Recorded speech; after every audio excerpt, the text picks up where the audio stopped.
Halo, sebentar ya.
Oke, ini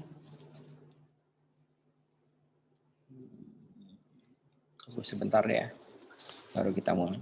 Saya udah ready sih.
Kita mulai aja ya. Cuman kita habis waktu. Oke. Baik, Pak.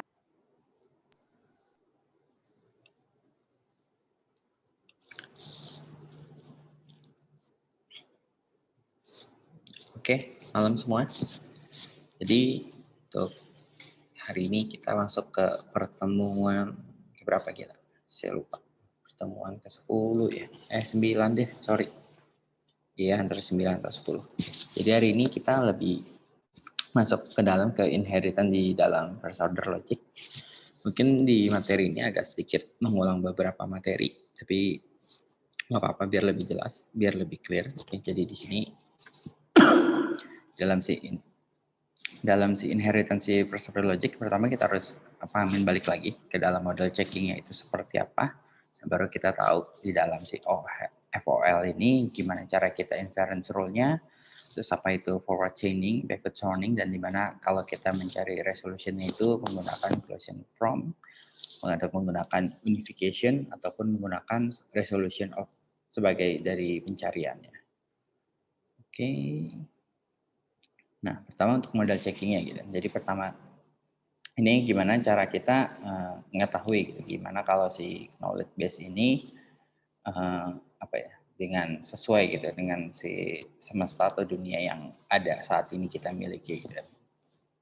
Basically-nya pasti kita melakukan pengujian dengan cara generate dan test. Oke, jadi si generate ini jadi kita buatin gitu kan semua kemungkinan yang akan terjadi gitu. Kita generate all the possible modelnya, lalu dia cek apakah di setiap modelnya ini, apakah si M ini nilainya ini sesuai dengan si knowledge base-nya gitu. Kalau dia sesuai berarti dia adalah true, tapi kalau dan jadi dia cek gitu kan jika seluruhnya apa di dalam si model ini si question M-nya ini setelah kita bandingin ke dalam si semestanya ini kalau benar semua berarti benar, maka si S ini adalah true, sedangkan kalau dia berkebalikannya di mana si semua kemungkinan model dari si M ini adalah berkebalikan atau negasi dari si S ini, maka berarti si semesta ini adalah semuanya itu bernilai salah. Atau bisa jadi bahwa sini ini ada kemungkinan nih bahwa si setiap kemungkinan dari model CM ini ada sebagian yang true, ada juga sebagian yang false. Berarti kita bilang bahwa si S ini sifatnya itu satisfiable. Gitu. Jadi enggak bahwa ada kemungkinan dua-duanya itu benar ataupun juga ada kemungkinan dua-duanya itu salah. Ada kemungkinan nilainya itu bernilai benar maupun ada kemungkinan nilainya itu salah. Oke.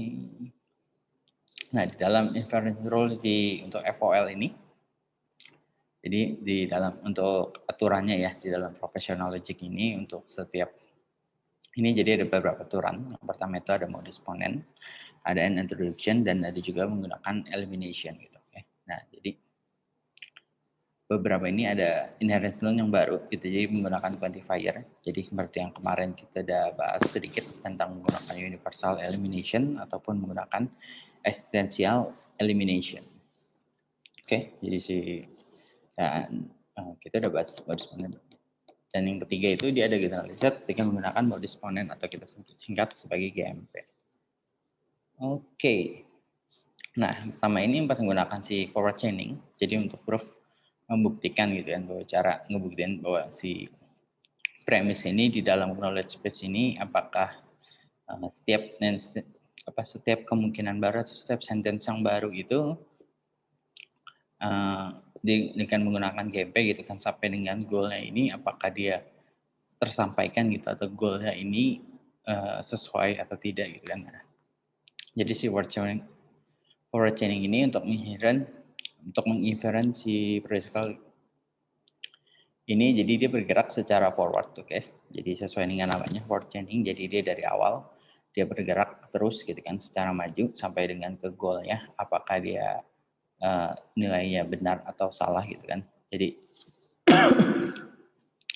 dengan menggunakan misal si GMP ini kalau dia komplit gitu kan dia berhasil apabila di setiap hasil knowledge dari si containing ini menghasilkan si only horn si clauses-nya. Contohnya di sini misalnya kita bikin apa ya? Hmm. Oke, kita buat pengujian ya, bahwa tergantung objeknya itu siapapun, misalnya kita anggap dia si X. Oke, jadi kalau si X ini adalah alergi gitu, atau si alergi ini dimiliki oleh si X, maka berarti si X ini akan bersin gitu kan. Dan di sini di mana kalau si ada objek kedua yaitu kucing, jadi misalnya si Y apa siapapun, si cat ini kucing dan dia pun juga si X ini adalah alergi to cat, maka kita anggap bahwa si X ini adalah alergi. Di mana contoh di sini objek si kucingnya adalah Felix dan si alergi to cat saya adalah si Lise. Maka dari pengujian ini ketika kita lakukan semua, maka udah otomatis menciptakan goalnya di mana si Lise ini dia akan bersin gitu, karena si ketika dipuja dari depan gitu kan si X ini alergi dan si X ini akan bersin, lalu dia pertemukan lagi di mana si X ini ternyata dia alergi dengan kucing dan di mana di sini ada kucing gitu kan namanya Felix, ya udah otomatis si Lisa ini berarti dia alergi to cats. Oke, nah gitu kan sebaliknya si backward chaining. Jadi backward chaining deduction ini kalau dalam menggunakan si modus ponens ini juga dia akan kita anggap komplit gitu kan kalau si knowledge base ini memiliki only horn clauses, oke. Jadi dia membuktikan dari awal gitu kalau query-nya dia menemukan untuk semua kemungkinan rules yang ada itu sampai ke konklusinya. Dan ketika bisa dibuktikan gitu kan setiap dari attendance ini mempunyai implikasi. Oke, dan dia akan terus gitu kan sampai mencapai premis yang dituju atau goalnya, dan dia akan menghindari ketika ada pengulangan atau loops yang sama. Jadi dia akan cek kalau sub goalnya ini udah already atau sudah ditemukan, berarti dia akan skip gitu pengecekan ini nggak perlu dia lakukan lagi. Nah, oke. Ini sama ya, jadi dia menghindari pekerjaan yang berulang atau repeatable. Jadi dia akan cek gitu kalau goalnya ini kalau udah pernah dicek dan hasilnya adalah true ataupun udah pernah dicek dan hasilnya itu gagal. Jadi dia akan nggak akan mengulang proses yang udah pernah dia alami. Nah, contohnya sama sebenarnya dengan si contoh tadi. Nah, cuma bedanya kalau si word planning ini dia akan mengujinya tuh dari belakang gitu, di mana si Lisa ini alergi itu cats gitu kan, dan kalau ada cat namanya Felix, nah dia akan cek lagi di mana si Felix ada kucing gitu kan si Felix dan dia alergi itu cats, maka hasilnya adalah si X ini akan mengalami alergi dan ketika si X ini alergi ya dia akan bersin gitu. Jadi ketika goalnya tertuju sama bahwa si Lisa ini dia akan bersin atau sneeze. Oke, nah jadi forward chaining versus backward chaining. Jadi kita tahu sini si forward chaining ini merupakan data driven. Jadi dia sifatnya automatic. Jadi unconscious processing. Jadi ketika dimulai dia akan coba semuanya gitu secara otomatis. Dia akan tes, lalu dia melakukan object recognition, lalu dia mengambilkan routine negation gitu kan. Ini akan ya otomatis pengerjaannya itu pasti akan lama gitu, akan banyak karena semuanya akan dia lakukan satu persatu gitu kan, dia uji coba semua. Sedangkan backward chaining ini merupakan dari goal driven karena dia mulai dari belakang gitu kan, dia mulai dari goalnya dulu. Jadi goalnya itu apa dan dia akan cek gitu kan ke dalam problem solvingnya ketika dia melakukan pengujian gitu kan, dia akan simpan beberapa key-nya yang mendekat, yang masuk ke dalam goalnya gitu. Ketika udah dia dapat beberapa key tersebut, dia akan cek lagi kan ketika apakah ini sudah pernah dilakukan atau ini belum. Ketika udah pernah dilakukan pun dan hasilnya gagal pun, jadi otomatis si backward chaining ini secara kompleksitinya ini bisa lebih singkat dibandingkan forward chaining. Jadi otomatis memangkas ukuran size-nya juga. Oke, nah sini resolution. Oke, resolution ini adalah sebuah bunyi. Oke, reminder. Oke.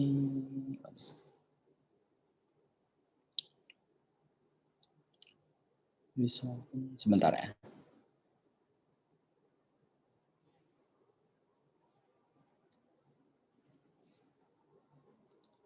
Oke. Jadi si resolution ini dia ibaratnya di dalam suatu combat inference procedure ini pasti ada suatu resolutionnya gitu, ada suatu zone. Jadi si ini ngingetin gitu kan, reminder resolutionnya dari si professional logic ini kita mau apa nih, ibaratnya hampir mirip dengan goal. Contohnya jadi ada dua ada ini, ibaratnya contohnya di sini resolutionnya itu adalah si P1 ataupun P2 ataupun titik-titik gitu kan sampai dengan PKN, gitu juga dengan negasi dari P1 itu atau dengan Q2 gitu kan adalah ini atau ya, berarti mereka memiliki nilai yang sama gitu. Jadi resultantnya itu berarti mulai mau dari P2 P terus seterusnya gitu kan sampai dengan ke PN, kecuali dengan P1 ya, karena di sini negasi dari P1 sampai dengan P2 berarti otomatis mulai dari P2 sampai dengan ke PN ataupun juga mulai dari Q2 sampai dengan ke QM itu di nilainya OR. Contohnya P and negasi dari P atau dari Q ini akan menjadi derive dari si Q gitu secara modus ponens. Oke, contoh P dan negasi P derive of false ini merupakan suatu contradiction. Oke, lanjut aja deh. Oke, nah resolution di dalam first order logic ini contohnya kita bikin suatu sentence gitu kan yang tadi P1 atau sampai dengan ke PN, Q1 sampai dengan QM. Dan di sini condition normal formnya H dari mulai P ke PI sampai dengan ke ini. If key substitutions. Oke, lebih sulit dijelaskan.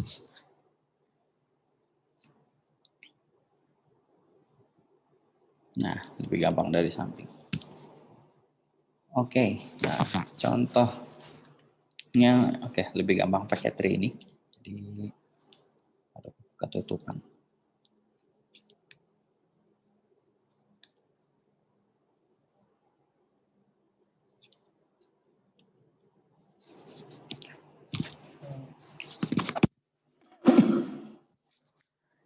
Jadi ini ya, jadi yang pertama ini kalau dia si W ini tidak memiliki alergi atau dia bersin, sorry.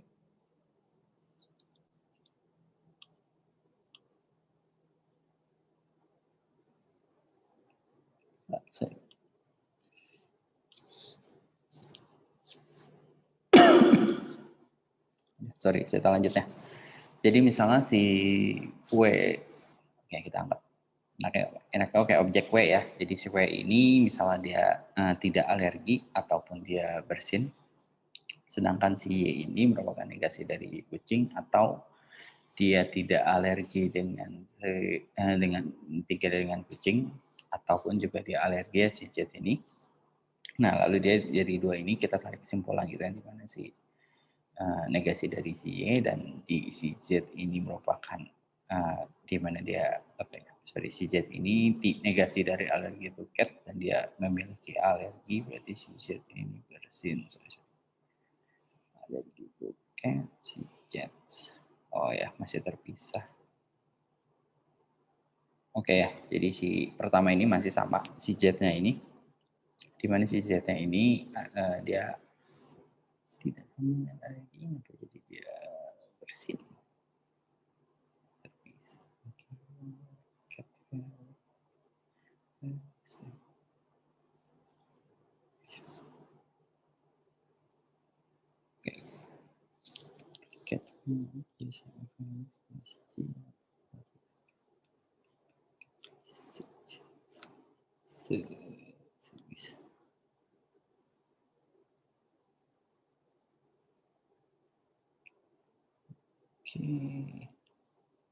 Oke. Jadi si awal dari pernyataan ini ya, kita tarik kedua, jadi kita ambil bahwa si Y-nya ini tetap negasi dari si cat si Y. V-nya ini merupakan si Z jadi bersin karena dia alergi, atau si Z ini juga tidak memiliki alergi dengan kucing. Oke, nah di mana si cat-nya ini kita masukin bahwa si objeknya ini valid. Berarti kita udah dapat bahwa si Y ini adalah valid. Oke. Nah, lalu kan kita dapat nih bahwa si Z ini dia bersin atau si Z ini dia tidak memiliki alergi dengan kucing gitu kan. Dimana dengan di sini kita tahu bahwa si alergi to cats ini misalnya kita masukin objek baru yaitu si Lise. Oke, otomatis si Z-nya ini adalah si Lise. Nah, karena lalu balik lagi ya di mana sini ada pernyataan si Z ini Lise dan sini ada udah kontradiktif ya ibaratnya si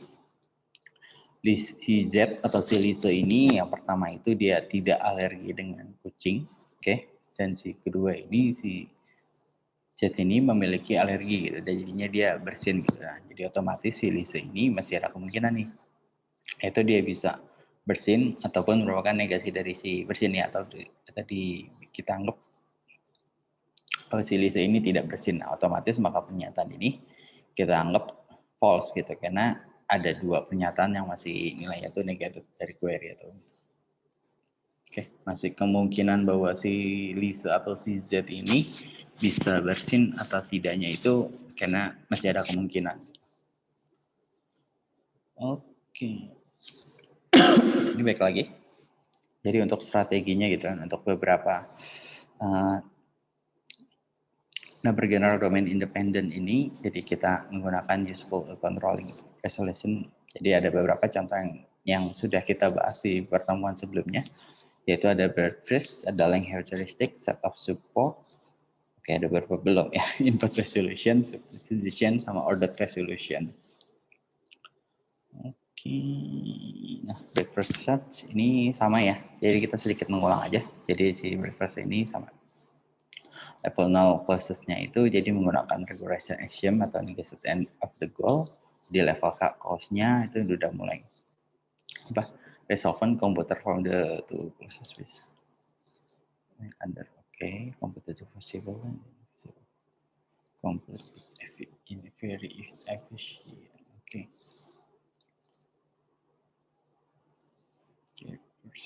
Dari kiri komputer ya sedikit ngulang ya. Jadi si breadcrumbs ini kan yang dari kiri ke kanan ya, sorry. Jadi dia dianggap bahwa ketika masuk ke level ke dalamnya gitu kan, jadi dia akan bilang bahwa dia tuh mesti must be from gitu kan. Jadi awalnya itu dari si K1-nya. Jadi ketika dia nggak ditemukan, dia akan turun gitu kan ke dalam level 2-nya gitu kan. Jadi hasilnya bisa ditemukan tapi tidak efisien. Karena dia harus mengecek ke dalam dulu gitu kan, baru ketika itu benar nggak ditemukan baru dia naik ke kemungkinan berikutnya. Nah yang kedua ini si length heuristic ini, jadi contoh yang paling shortest atau paling pendeknya itu ya si generate and test. Jadi dia generate semua kemungkinannya gitu kan, dengan beberapa kemungkinan yang paling ketika ditemukan awal-awal dia udah selesai gitu kan. Yang kedua itu dia menggunakan unit resolution. Jadi ini lebih prefer resolution-nya lebih disarankan step gitu kan, karena memiliki atlas gitu kan, minimal satu parent gitu. Terus closing counting as.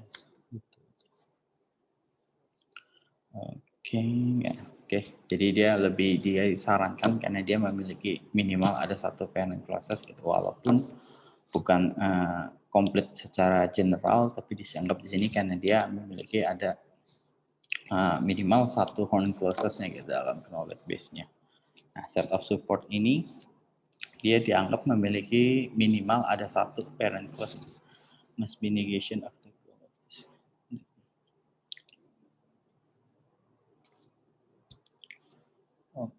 Jadi ketika dianggap minimal ada satu parent yang merupakan negasi dari goal-nya tersebut, atau kita sebut sebagai descendant. Dari sebuah goal-nya gitu kan, contohnya bisa apapun. Dan kedua itu ketika dia ada sebuah kemungkinan yang memakai gitu, kemungkinan paling tinggi si descendant yang tadi, yang ketiga itu kita anggap komplit gitu, di mana kalau kita anggap semua kemungkinan set of supportnya itu di dalam kemungkinan itu adalah si derived gitu kan, sampai negatif goal dari karakternya itu untuk the research. Oke. Input resolution itu jadi kita anggap minimal ada satu parent. Jadi adalah merupakan satu buah inputan sentence. Yang kedua itu dia not complete in general, tapi complete untuk horn close knowledge base-nya. Karena resolution itu extension of input resolution. Jadi one of the parent sentence itu must be a input sentence or a encastle for the sentence complete. Oke. Nah, yang ini yang ke berapa ini tadi? Order resolution ini dia mencari untuk resolvable sentence in order. Jadi dia menjelaskan gitu kan seberapa panjang gitu kan operasinya ini. Yang ketiga ini resolve in the first element in the sentence first. Yang keempat ini merupakan force of the important generating atau the code. Jadi kan gimana cara kita nge-generate atau menghasilkan sebuah kode sih. Nge-generate semua kemungkinan yang akan terjadi nanti, gimana cara kita ngedefine-nya, oke, atau kita anggap juga sebagai kode juga boleh. Jadi the way of the sentence, oke, jadi beberapa sentence yang kita tulis tadi itu, jadi dia control the resolution-nya, oke, jadi itu. Jadi ibaratnya apa yang kita code gitu, apa yang kita itu jadi sesuatu yang akan mengontrol resolusi atau hasil yang akan dihasilkan. Nah ini secara summary-nya, oke. Jadi si logical again ini dia akan apply gitu kan, inheritance to a knowledge base to derive a new information and make decision. Oke, jadi si logical agent atau AI kita itu dia tetap ngambil dari si knowledge base kita untuk mendapatkan entah bisa mendapatkan, bisa juga menyampaikan informasi yang baru itu, lalu dia bisa membuat suatu keputusan. Nah, basic of konsepnya tadi secara sintaknya itu formal structure of sentence, lalu ada semantiknya itu menyatakan si sentence-nya itu kebenaran dari si pernyataannya tersebut. Oke, ketika itu dia berentailment, jadi necessary to solve one sentence give another. Oke, jadi si ketika pernyataan ini kita udah tahu gitu ibaratnya bahwa ini bernilai true atau baik itu false, kita udah pernyataan ini A, misalnya kita udah ketahui definitif secara pasti, nah kita akan tahu ketika kondisi A ini hal yang akan dilakukan kalau A itu apa. Jadi ibaratnya berentitlement-nya ke hal berikutnya. Oke, jadi inference juga nge-deriving sentence from other sentence. Dari sentence tadi itu dia akan ngarahin kita gitu kan ke bentuk sentence yang lainnya. Jadi soundless ini verification products-nya only entitlement ke dalam sentence. Oke, jadi completeness-nya ini juga verification-nya dia bisa nge-produce atau menghasilkan semua kemungkinan sentence yang ada, oke? Nah, yang baik mau forward chaining maupun backward chaining ini, jadi sebenarnya dia bilang linear attempt, jadi ibaratnya mereka sebenarnya dua-duanya sama, menuju ke arah goal yang sama, baik cuma masalah di linear ada waktunya, sama komplit untuk menentukan horn closest-nya. Resolution ini merupakan suatu sounds and complete invariant method. Oke, jadi resolution ini merupakan suatu anggap sounds ininya, jadi suatu kita bukan suatu hasil, ya kita anggap suatu hasil boleh deh, kita anggap suatu hasil gitu kan dari suatu inference method for a professional and order logiknya ya. Oke. Itu aja sih dari saya. Cukup. Sampai sini. Ada yang mau nanya dulu?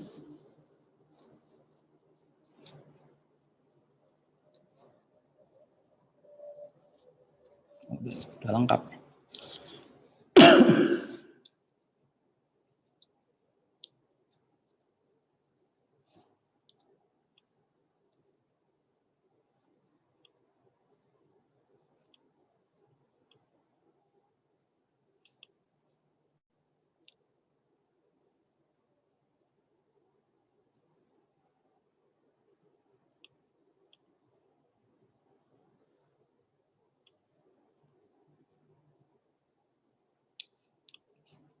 Nggak ada? Tidak? Kalau nggak ada, saya mau ngasih tugas. Bukan tugas sih sebenarnya. Oh, duduk. Mana sih? Cek.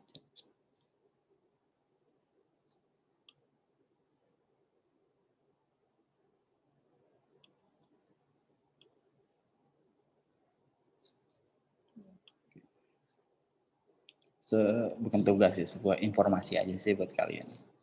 Jadi mana ya? Bisa siapin.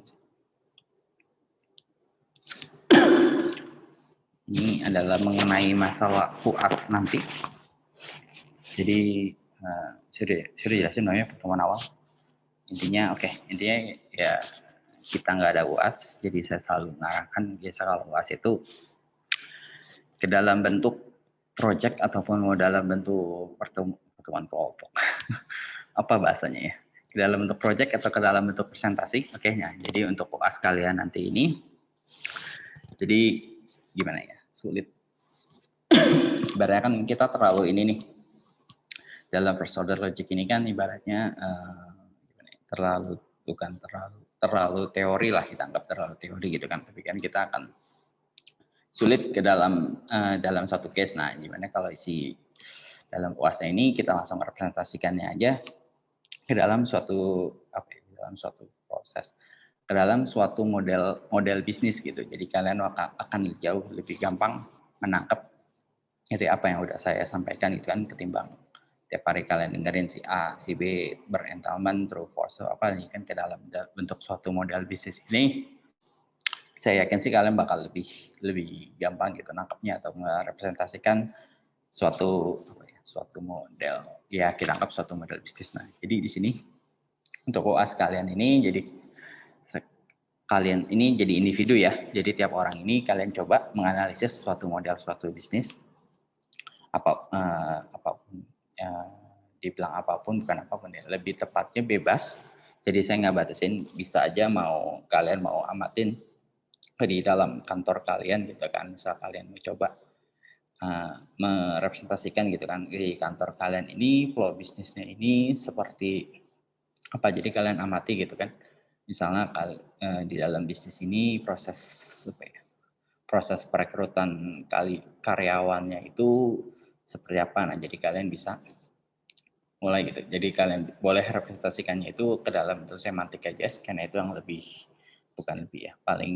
paling gampang, paling mudah kita cerna. Jadi ibaratnya supaya teman-teman yang lain juga memahami representasi analisis suatu bisnis kalian. Jadi kalian anggap penggambarannya itu di dalam ketika kalian bisa di perusahaan kalian amati di dalam bisnis ini ada objek apa aja yang terlibat, gimana cara objek ini bukan saling bekerja, saling terhubung satu sama lain. Misalnya dari proses perekrutan karyawan, itu kalian tahu gitu bahwa kantor kalian ada interviewnya atau pelamarnya, ada gimana cara mereka berinteraksi, dan di situ dan dari dua objek itu kita sebut objek, bisa banyak objek sih. Dari dua itu mungkin ada properti atau alat-alat yang bisa kalian jadikan gitu suatu objek lainnya. Jadi ketika kalian mau merancang suatu proses perekrutan tersebut gitu ke dalam sistem, nah kalian udah bisa gambarin gitu kan secara logik kalian gitu kan, bahwa proses perekrutannya ini dari mulai si user A ini masuk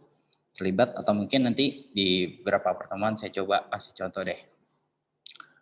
Oke, dan kedua itu saya amat sarankan untuk batasi, masih yang pertama bebas ya, nggak harus di lingkungan kalian, bisa aja mau kalian anggap di lingkungan kerja kalian, atau kalian mau bikin suatu bisnis gitu kan, kalian punya usaha apa, kalian mau coba gitu kan, kalian buat bisnis model yang kalian mau bikin ini seperti apa.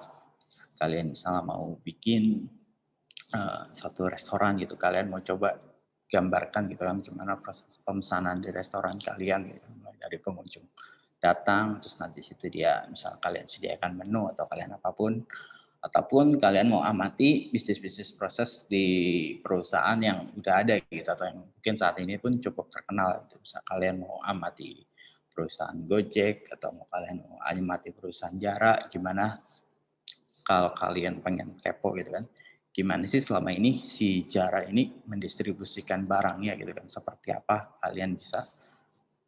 Jadi bebas ya, mau itu perusahaan kalian, mau perusahaan yang sudah eksis, kalian nggak tahu tapi kalian mau tahu, ataupun perusahaan yang belum ada sama sekali gitu kan, kalian mau buat pun nggak ada masalah, oke. Nah di sini kalian bisa representasikan ke dalam bentuk semantiknya. Jadi bentuk semantik itu paling simpel sih, ibaratnya antara objek A dengan objek B,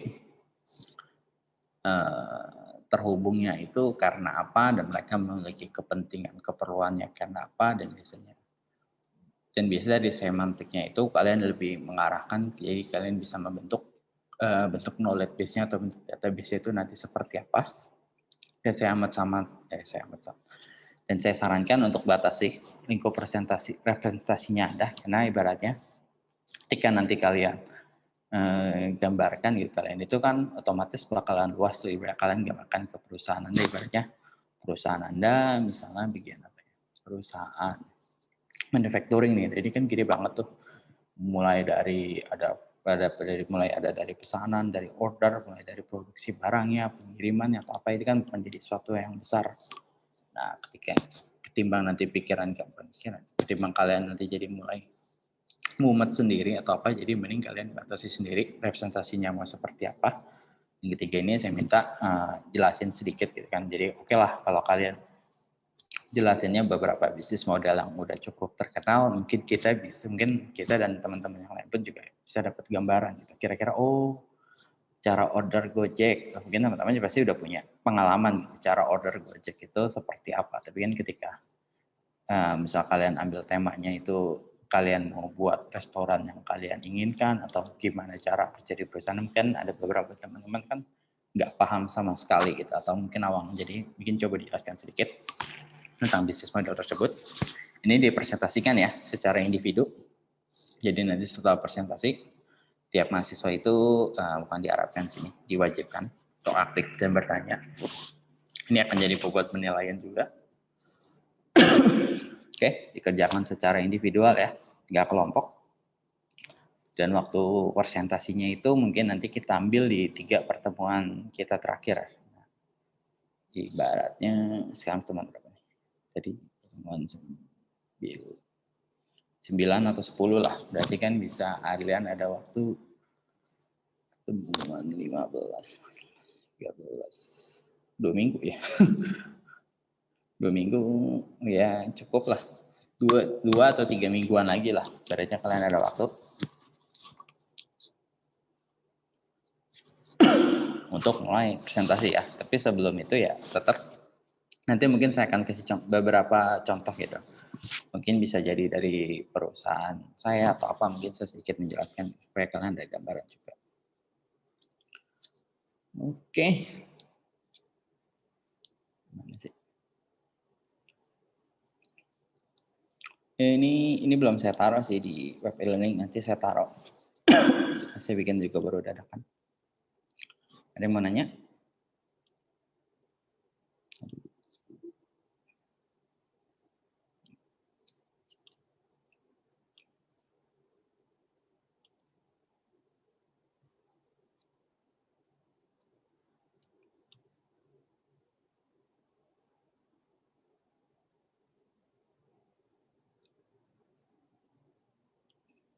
Tuh.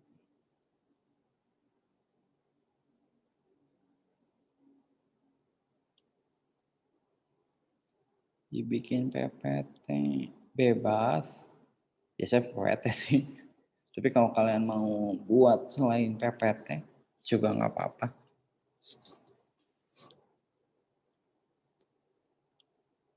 Kalian mau by lisan aja gitu.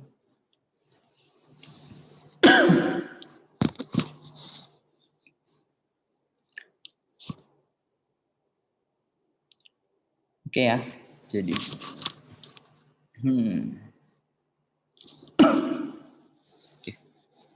bakalan menarik sih ini. Jadi masing-masing kita akan lebih memahami gitu kan. Entah suatu bisnis perusahaan itu atau gimana cara kalian ketika kalian mau apa ya, ngebuat suatu bisnis, suatu bisnis yang sedang berjalan, bagaimana cara kalian menggambarkan gitu kan. Jadi sesuai dengan ya, materi kuliah kita kan, gimana cara kalian merepresentasikan gitu, sesuatu yang ada gitu kan di ibaratnya bukan ada di kepala kalian, kalian tahu gitu kan gimana proses ini bekerja, gimana proses ini berjalan ke dalam suatu bentuk database gitu, dalam bentuk suatu bentuk knowledge. Oke.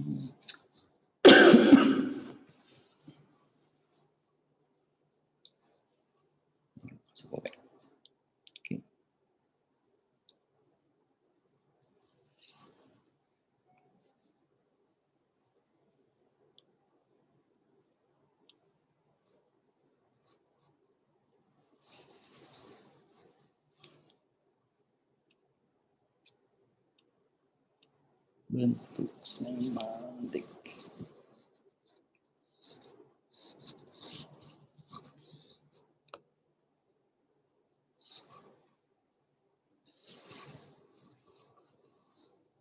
Bentuk semantik.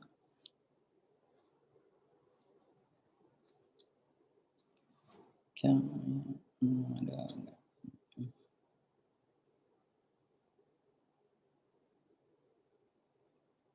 Sebentar, oke. Lagi yang mau nanya?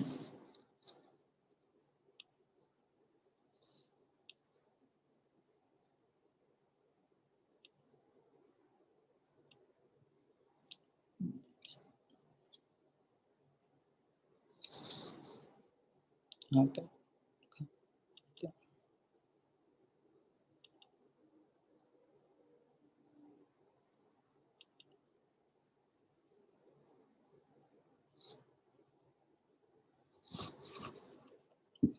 Oh iya, gini aja nih. Ini contoh ya. Tapi enggak kita jelasin sekarang, mungkin nanti lain waktu.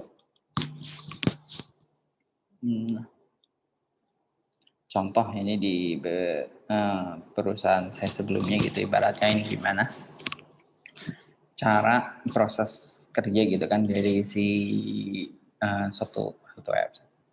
suatu website suatu ini namanya JobSmart, oke.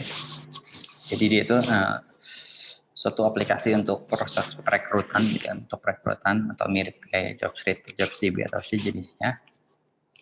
Nah, di sini kita coba gitu kan ngegambarin gimana antara satu objek yang terlibat dengan objek yang lainnya, oke.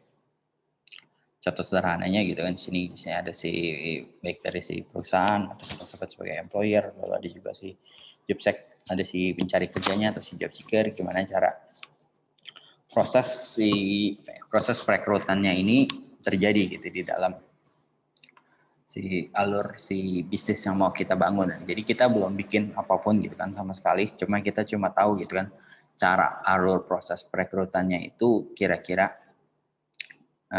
seperti ini gitu. Tapi kan kita nggak tahu nih ketika proses ini kita mencoba bangun nih dari si pengetahuan itu tuh kita mencoba representasikan gitu kan ke dalam bentuk suatu knowledge atau dalam suatu bentuk kira-kira akan jadi apa ya, akan jadi seperti apa nih bentuk knowledge-nya. Biasanya nanti si knowledge ini akan jadi suatu bentuk acuan database-nya, walaupun kita belum tahu pasti nih ya si dalam si job seeker ini kita butuh apa ya, kan nanti kita mungkin bisa sebut jelasin secara detail di dalam si job seeker ini bakal ada atribut apa aja, entitas apa aja. Nah, kita masih belum tahu gitu. Cuma kita tahu bahwa si pencari kerja ini butuh apa ketika dia mau melamar. Begitu juga si perusahaan ini ketika dia mau melakukan perekrutan, dia butuh apa, walaupun kita belum jabarkan gitu bahwa si perusahaan ini harus memiliki atribut apa, ada ID card-nya, harus memiliki nama, NI, nomor induk karyawan, segala macam. Nah, kita belum menjelaskan sampai ke detail ke dalam situ, jadi kita cukup tahu representasikan gitu kan gimana proses kerjanya si apa ya, bukan si ini, gimana proses kerjanya ke dalam proses misalnya si perekrutan tersebut. Oke. Ya, jadi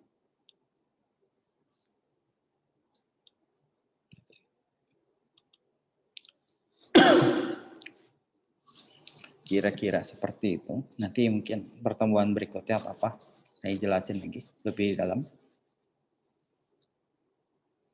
Ke sini, nggak ada lagi yang mau nanya? Cukup jelas? 3 pertemuan terakhir ya. Jadi mungkin pertemuan 14, berarti ya 14-15.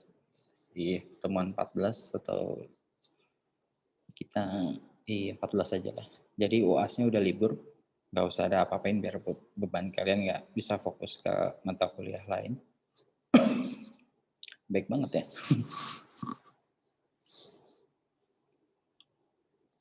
Oke, saya lupa absen. Baru mau saya akhir. Absen dulu.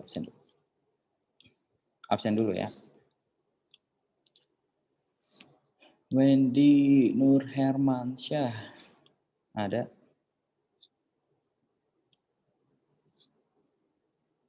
Wendy.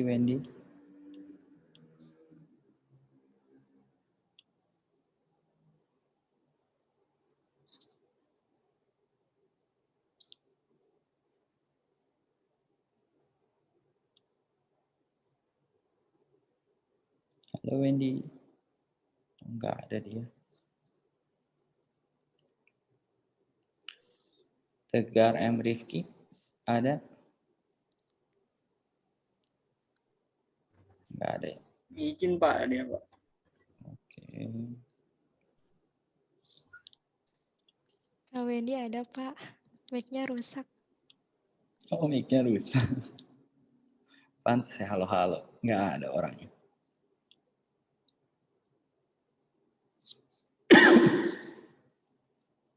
Aduh, si Wendy udah panik itu. Dalam itu, dia udah teriak-teriak. Aduh, Pak, saya ada ini, Pak. Berikutnya Aldi Setiawan. Aldi ada? Oh, pikir mic-nya rusak juga. Aman Pak. Aman ya? Oke, enggak.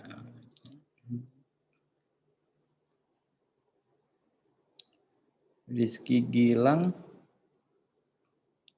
Ada? Ini saya lihat dia rajin juga ya. Pertemuan pertama menjelang UTS. Sisanya oke, Rizky Gilang. Nurul Fauzia ada? Hadir Pak. Oke.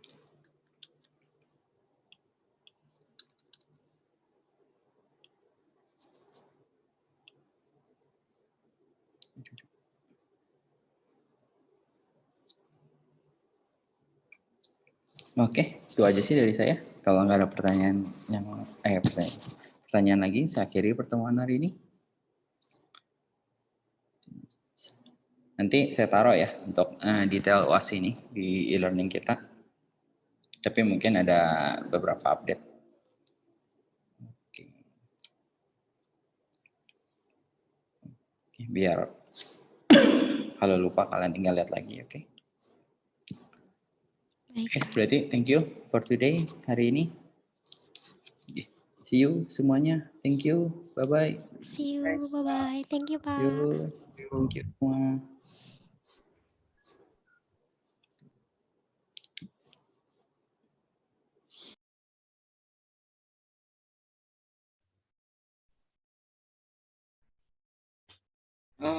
Bikin apa ya?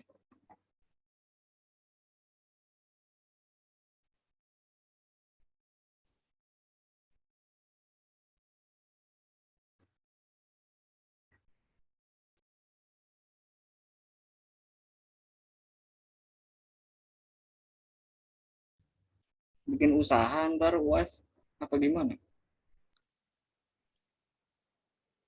Nggak tahu.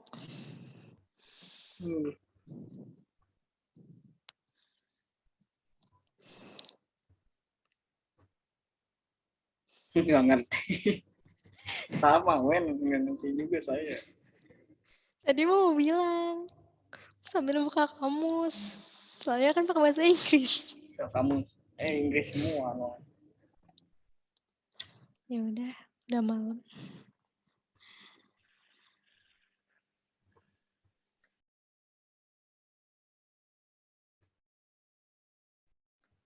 Waalaikumsalam warahmatullahi wabarakatuh. Nurul juga duluan. Assalamualaikum.